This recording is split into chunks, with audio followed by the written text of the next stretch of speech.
بسم الله الرحمن الرحيم. السلام عليكم ورحمة الله وبركاته. نويت التعلم والتعليم والإفادة والاستفادة والتذكر والتذكير والنفع والانتفاع والحث على التمسك بكتاب الله وسنة رسول الله الدلالة على الهدى والدعاء على الخير.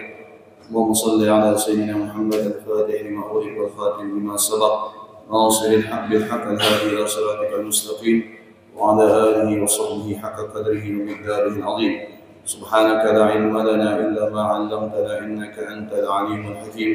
رب اشرح لي صدري ويسر لي أمري واحلل عقدة من لساني يفقهوا قولي.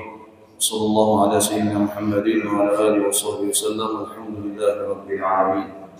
الحمد لله رب العالمين وبه نستعين على أمور الدنيا والدين والصلاة والسلام على أشرف الأنبياء والمرسلين سيدنا محمد وعلى آله وصحبه أجمعين. قال المصنف رحمه الله ونفعنا وبعلومه في الدارين لأن قال الحديث الثالث والعشرون. Masih menyambung kembali kajian hadis yang ke-23 min syu'abil iman, termasuk perkara daripada keimanan. An Abi Malik Al-Harith bin Asim Al-Ash'ari radhiyallahu ta'ala anhu qala qala Rasulullah sallallahu alaihi wasallam at-tuhuru syatrul iman walhamdulillahi tamla'ul mizan wa subhanallah walhamdulillah tamla'ani aw tamla'u ma bainas sama'i wal ardi was-salati nurun was-sadaqatu burhanun was-sabru diya'un wal-Qur'anu hujjatun lak aw 'alaik kullun nas yaghdu fa ba'a nafsahu fa mu'tiquha aw mubiquha. Di mana hadis ini menjelaskan tentang berbagai macam hal yang menjadikan keimanan seseorang itu bertambah. Hadis ini menjelaskan bahwasanya ada beberapa sebab yang menjadikan keimanan seseorang itu bertambah. Di antaranya adalah kebersihan. Di antaranya adalah kebersihan atau kesucian. Dan di antaranya juga adalah berzikir seperti alhamdulillah, ya. Dan kemudian subhanallah walhamdulillah wala ilaha illallah wallahu akbar.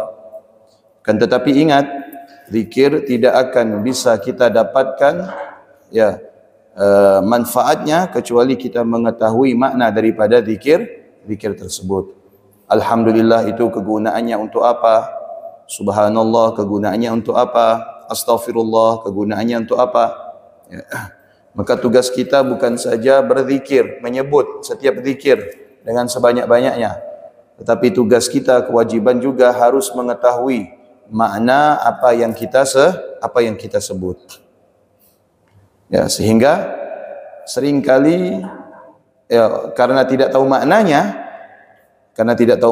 akhirnya zikirnya itu bukan pada tempatnya. Ya, akhirnya zikirnya itu bukan pada tempatnya. Jadi diceritakan ada seorang khotib Jumat. Kejadiannya bukan di Jalan Dr. Wahidin ya. Di sana. Di Sutomo. Ya. Jadi ada khotib itu ya mau khutbah Jumat. Begitu mau khutbah Jumat, sebelum khutbah dia periksa koceknya. Nah ini, periksa. Lupa bawa tag.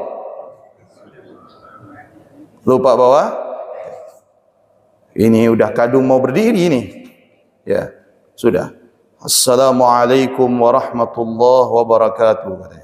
Waalaikumsalam warahmatullahi wabarakatuh. Azan kan? Habis azan berdiri. Alhamdulillah sambil begini. Alhamdulillah. Ini orang nunggu aja. Alhamdulillah apa ini? Alhamdulillahilladzi at'amani atau alhamdulillahirabbil alamin ini. Ya kan? Takutnya salah sasaran zikirnya. Alhamdulillah cari terus. Ternyata dia lupa. Teksnya itu disimpan di sini. Begitu dia pegang kepala, ada orang ngasih tahu. Alhamdulillah. Alhamdulillahirabbil alamin wa bihi, langsung dia. Ya. Nah, itu kalau tidak tahu makna daripada zikir. Ya. Seringkali juga, ini mohon maaf ya, kadang ibu-ibu latah kan? Latah nyebut asal keluar zikirnya. Ya. Zikirnya asal keluar, begitu piring jatuh, dar, alhamdulillah. Alhamdulillah ini. Sebenarnya innalillahi wa inna ilaihi raji'un. Jadi ya tugas kita itu menyebut nama Allah atau berzikirnya itu harus mengetahui maknanya. Alhamdulillah itu untuk apa dan seterusnya. Ya, innalillahi wa inna ilaihi raji'un itu kalimat istirja. Istirja itu mengembalikan semua yang terjadi itu kepada Allah. Sekecil apapun, sampai kata Nabi, ya, apabila lepas tali sepatumu, tali sepatu yang sudah kita ikat, kita simpul, terlepas, maka bacalah innalillahi wa inna ilaihi raji'un. Ya. Ini biasanya baca innalillah terbalik. Begitu dikagetkan orang, wah, innalillahi wa inna ilaihi raji'un. Siapa yang diinnalillah kan ini? Ya. Itu kan? Wassalatu nurun, dan salat itu adalah merupakan cahaya. Salat itu adalah merupakan amalan yang pertama kali akan dihisab oleh Allah Subhanahu wa taala. Makanya sampai dikatakan dalam sebuah riwayat, Nabi itu mengumpamakan salat itu laksana kepala. Salat itu laksana kepala bagi agama seseorang. Kepala bagi tubuh seseorang. Apakah mungkin seseorang bisa hidup tanpa kepala? Tidak bisa. Sama halnya seseorang ya tidak akan bisa dianggap agamanya apabila dia tidak melaksanakan salat. Was-sadaqatu burhanun. Was-sadaqatu burhanun. Sesungguhnya sedekah itu adalah merupakan bukti. Sesungguhnya sedekah itu adalah merupakan bukti. Fayanbaghi lil insan ay yakthura min as-sadaqah wa la yakhafu al-faqr. Ya. Was-sadaqatu burhanun al-murad bil ma'na al-'am wa ma yakhruju al-insan min malihi ala wajhi al-qurbah wajiban kana aw tatawwu'an. Apa itu sedekah?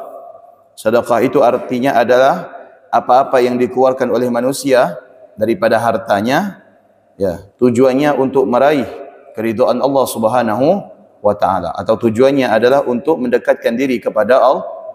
Baik sedekah itu wajib atau maupun sedekah sunnah.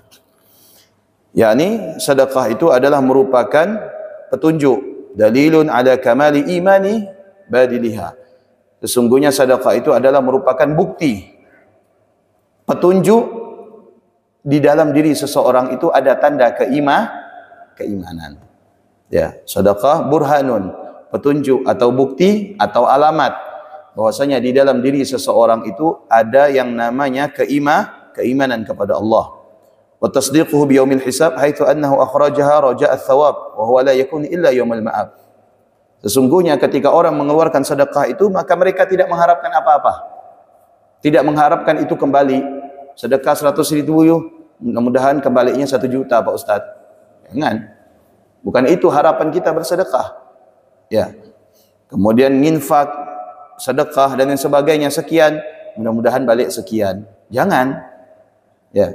Karena terkadang yang kita harapkan balasan di dunia itu tidak diberikan oleh Allah, balasan di akhirat. Takutnya seperti itu.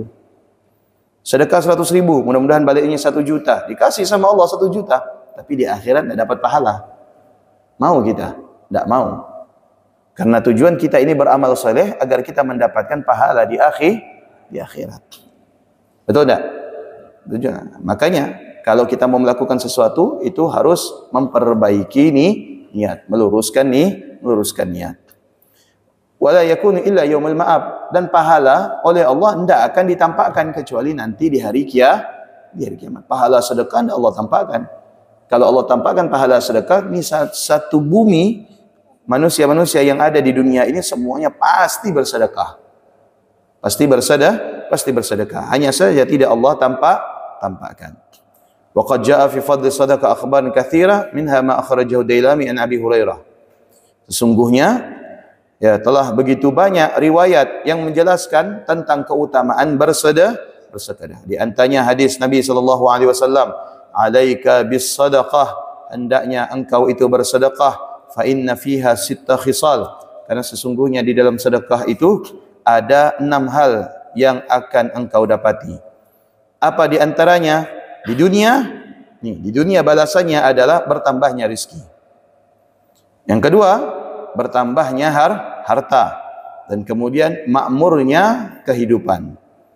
Adapun di akhirat adalah di mana Allah akan menghapus dosa-dosamu dengan sedekah. Kemudian wa tasiru zillan fawqa ra'si, dan kemudian di mana hari semua orang berada di padang mahsyar, maka di situ Allah akan menaunginya disebabkan dia itu gemar bersedekah. Wa tastur minan nar, dan dijaga daripada api neraka. Kemudian dikatakan dalam sebuah riwayat, "Ma min rajulin yatasaddaq yawman aw lailatan illa hafiza ayyamuta min ladghatin aw hadmatin aw mata baghtatin." Tidaklah seseorang itu yang bergemar untuk bersedekah, maka dia akan diwafatkan oleh Allah bukan dalam keadaan meninggal mendadak, meninggal dalam musibah, dan meninggal dalam keadaan hina. Artinya meninggalnya seseorang ahli sedekah itu dijaga oleh Allah Subhanahu wa taala keadaannya. Jadi meninggalnya itu baik. Jadi kalau misalkan ada ahli sedekah meninggalnya tidak baik, nah berarti menunjukkan bahwasanya barangkali sedekahnya itu tidak diterima oleh Allah Subhanahu wa taala. Wa qala Makhul at-Tabi'i, seorang tabi'in mengatakan, "Idza tasaddaqal mu'min ista'dhanat jahannam." Apabila seseorang itu bersedekah, maka neraka jahannam itu memohon kepada Allah, "Antasjuda lillahi syukran ala khilasi wahidin minha min ummati." Ini neraka akan memohon kepada Allah sujud karena ada orang yang bersedekah dalam keadaan ikhlas. Nah, berarti ini adalah bukti bahwasanya ahli sedekah mereka akan dijaga oleh Allah daripada api neraka. Buktinya apa? Kalau dia bersedekah dan sedekahnya diterima oleh Allah, maka neraka yang menjadi tempat siksaan itu justru memohonkan kepada Allah, memohonkan orang tersebut kepada Allah agar diselamatkan daripada api neraka. Fayanbaghi lil insan ay yakthura minas sadaqah. Hendaknya kita itu memperbanyak sedekah. Wala yakhaful faqr. Jangan takut yang namanya miskin. Jangan takut fakir, jangan takut bangkrut, jangan takut berkurang harta, jangan takut miskin. Inna Allah Ta'ala la budda ay yakhlufa alaihi faqad warada ma min yawmin tala'at fihi syamsun illa wa bijaniha malakani yunadiyani yaqulani Allahumma ajjil lil munfiq khalafan wa li mumsik talafan. Kalau ada orang sedekah, ya pada hari itu ada orang yang bersedekah, dikatakan dalam sebuah riwayat, maka malaikat itu akan berdiri. Ada 2 malaikat itu akan berdiri. Berdirinya malaikat memohon kepada Allah. Yang satu berkata kepada Allah, "Ya Allah, ganti hartanya. Ganti harta orang ini yang dia sedekah." Malaikat yang satu bilang apa? "Ya Allah, ya, jadikan keberkahan di dalam hartanya." Tapi kalau misalkan ada orang yang pelit, ya, ada orang yang pelit tidak mau bersedekah, turun 2 malaikat mendoakan juga. Tapi sebaliknya, apa kata malaikat? "Ya Allah, ya, binasakan hartanya dan kemudian ya hancurkan dia disebabkan hartanya." Nah, itu juga didoakan malaikat. Tinggal pilih, mau jadi ahli sedekah atau mau jadi ahli kedekut. Ya, dua-duanya juga dapat doa dari malaikat. Wa haka anna ba'dahum kana lahu amatun kad ajinat ajinan wa dhahabat taji'u binari litukhbazihi. Maka diceritakan bahwasanya wa qila inna iblis wa junuduhu lam yafrahu bi syai'in ka farhim bi thalatha. Sesungguhnya dikatakan dalam sebuah riwayat, iblis dan pasukan atau kroni-kroninya itu mereka tidak pernah gembira kecuali gembiranya ini melebihi 3 hal. Artinya 3 hal ini kalau berlaku, oh itu iblis gembiranya luar biasa. Apa? Mukmin qatala mu'minan, orang beriman membunuh orang beriman. Ya, orang beriman membunuh orang beriman, ini iblis luar biasa. Gembiranya luar biasa. Ya. Orang beriman sama orang beriman berapa? Sini Allahu Akbar, sini Allahu Akbar. Itu. Yang kedua, warajulun yamutu kafiran. Ada orang yang beriman meninggal dalam keadaan murtad. Meninggal dalam keadaan kafir. Ini buat iblis itu bahagia, gembiranya luar biasa. Wa insanun fi qalbihi khaufun minal faqri. Dan seseorang yang di dalam hatinya itu takut yang namanya kefakiran. Ini yang membuat syaitan itu gembira. Senang syaitan. Syaitan itu senang. Akhirnya diberikan rasa was-was. Ya. Diberikan rasa syaitan ya'idukumul faqra. Ya. Wa ya'murukum bil fahsya. Sesungguhnya syaitan itu akan menakut-nakutimu dengan kefakiran. Udah, enggak usah sedekah. Nanti buat ini gimana? Buat itu gimana? Buat ini gini gimana? Udah, enggak usah ditolong. Ya, enggak usah ditolong orang itu. Sayang hartanya. Kamu capek-capek kerja, ngumpulin harta, pulang pergi pagi, pulang sore, lembur dan sebagainya. Masa untuk orang? Ya, dirayu kita. Akhirnya yang mau kita keluarkan akhirnya tidak kita keluarkan. Ya. Karena syaitan atau iblis itu sangat berbahagia melihat seseorang itu menahan hartanya. Maka diceritakan bahwasanya wa haka anna ba'd al-wu'ad kana yaqul, dalam satu majlis ada seorang guru menasihatkan kepada para jemaahnya, idza arada ar-rajulu ay yatasaddaqa atahu sab'una syaitana. Apabila seseorang ingin mengeluarkan sedekah, maka 70 syaitan itu menghadang. Begitu dia mau sedekah, saya mau sedekah loh ke masjid ini. 70 datang semua. 70. Kemudian 70 ini bagaimana? Tugasnya bagaimana 70 ini? Ada yang gantung di tangan kanan, ada yang gantung di tangan kiri, ada yang gantung di kaki kanan, ada yang gantung di kaki kiri. Pokoknya membuat berat lah. Dan ada juga yang bergantung di dalam hati. Wa yamna'unahu minas sadaqah. Semuanya itu berperan untuk mencegah orang tersebut agar tidak bersedekah. Faqala lahu ba'dul hadirun inni uqatil haula'is sab'in.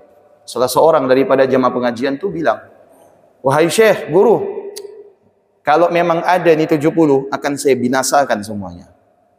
Maksudnya apa? Dia tidak percaya. Kok seberat itu godaan sedekah? Sampai dia bilang, ya, dengan semangatnya dia bilang, ya, kalau memang demikian akan saya binasakan 70 itu dengan sedekah. Begitu keluar sedekah, 70 itu langsung hilang, langsung habis. 70 iblis itu.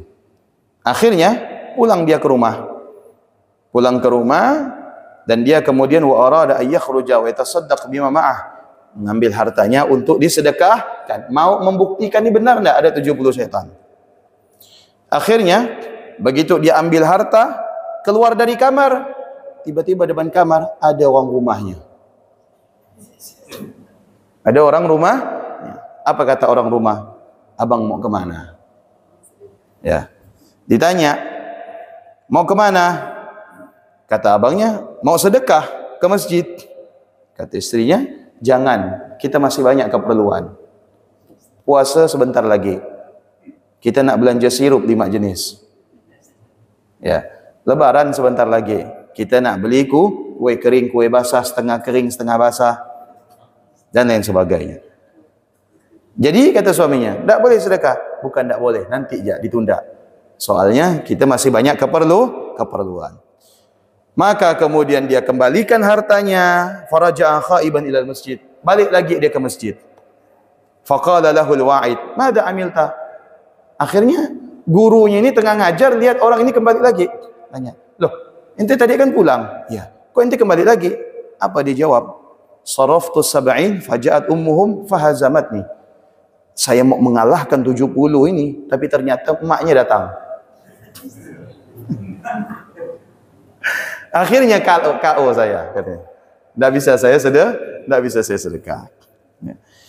Faidah yusannu lil insan ay yakhussa bi sadaqatil muhtajin wa ahlil khair. Nah, supaya sedekah itu bermanfaat, ada barokahnya, ya, kita juga harus memilah dan memilih kepada siapa kita itu bersedekah. Jangan antusias sedekah itu besar, akhirnya semua disedekahkan.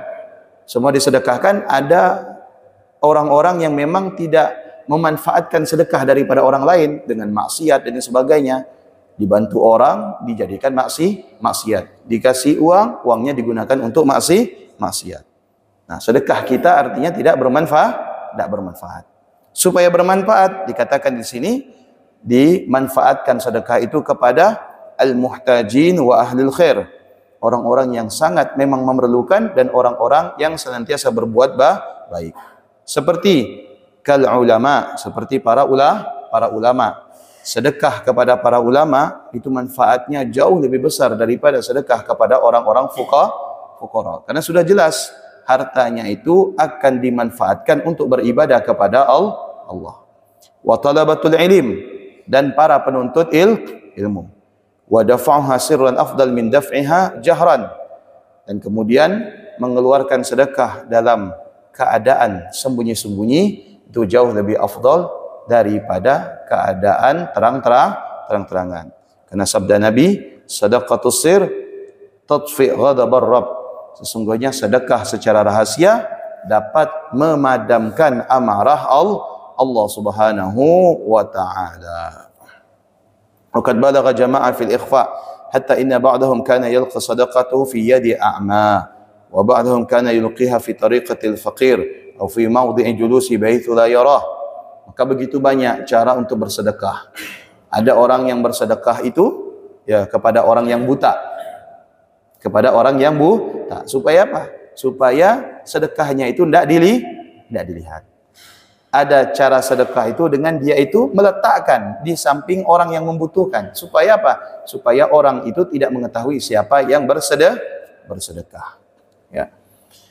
Bahkan Sayyidina Umar bin Khattab radhiyallahu an itu setiap malam membagikan beras. Setiap malam membagikan tepung. Setiap malam membagikan tepung kepada rakyat-rakyatnya yang tidak mampu. Ya, kenapa dilakukan malam hari? Untuk menjaga niatnya. Ya, karena pada saat itu, zaman itu tidak ketahuan, ya, karena belum ada lampu. Ya, di malam hari Sayyidina Umar mikul berasnya, diberikan di setiap pintu itu diberikan. Ya, nah sehingga wafatnya Sayyidina Umar, orang-orang fuqara dan masakin ini merasa, ya, kenapa tidak ada lagi beras ini? Ya, tidak ada lagi yang nyuplai beras. Ternyata selama ini yang nyuplai tepung ke rumah mereka itu adalah Sayyidina Umar. Dan ketika Sayyidina Umar dimandikan jenazahnya, kata anaknya, punggungnya itu lecet. Karena setiap malam memikul gandum. Ya, itu luar biasanya seseorang itu menyembunyikan amalnya. Padahal bebas saja Sayyidina Umar mau membagikan pagi, siang, sore boleh, karena kapasitas beliau sebagai pejabat atau pemimpin. Tapi itu tadi, ya, sekalipun Sayyidina Umar itu pejabat, sekalipun Sayyidina Umar itu pemimpin, maka khawatir yang namanya riya ini dikatakan oleh Imam Ghazali, ya, lebih halus daripada langkah semut hitam di atas batu hitam di kegelapan malam. Riya itu seperti itu. Saking halusnya riya sampai Imam Ghazali mengistilahkan laksana langkah semut hitam di atas batu hitam di kegelapan malam. Riya itu halus. Ya, semacam virus, tidak nampak. Tidak nampak. Nah, makanya penyakit orang yang suka bersedekah itu ya adalah riya. Jangan sampai kita itu digerogoti oleh riya. Jelas? Nah, saya mohon maaf kajian sampai di sini karena mau ngantar tamu dari pondok ke bandara. Ya, mudah-mudahan bermanfaat. Terima kasih banyak.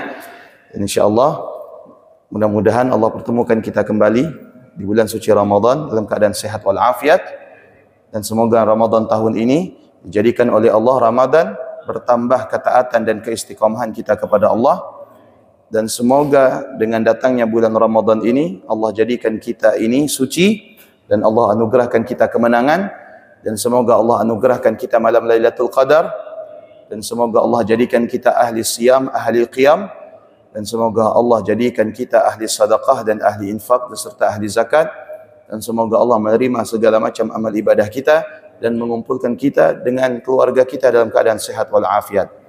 Dan semoga Ramadan tahun ini mampu mensucikan jasmani dan rohani kita, dan semoga Ramadan tahun ini menjadi Ramadan yang terbaik, dan semoga Ramadan tahun ini Ramadan yang lebih baik daripada Ramadan sebelumnya, dan semoga Allah memberikan keberkahan kepada kita semua dan meliputi kita dengan rahmatnya dan mencurahkan kita dengan kasih sayangnya dan menganugerahkan kita ampunannya. Amin ya rabbal alamin.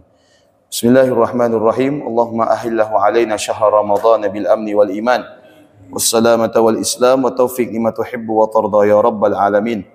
Allahumma sallimna li Ramadan. Allahumma sallimna li Ramadan. Allahumma sallimna li Ramadan. وسلمنا رمضان وتسلمه منا متقبلا برحمتك يا أرحم الراحمين. اللهم اجعلنا ممن يصوم ويقوم رمضان إيمانا واحتسابا. اللهم بارك لنا فيما بقي من شعبان وبلغنا رمضان وأعنا فيه على الصيام والقيام وتلاوة القرآن.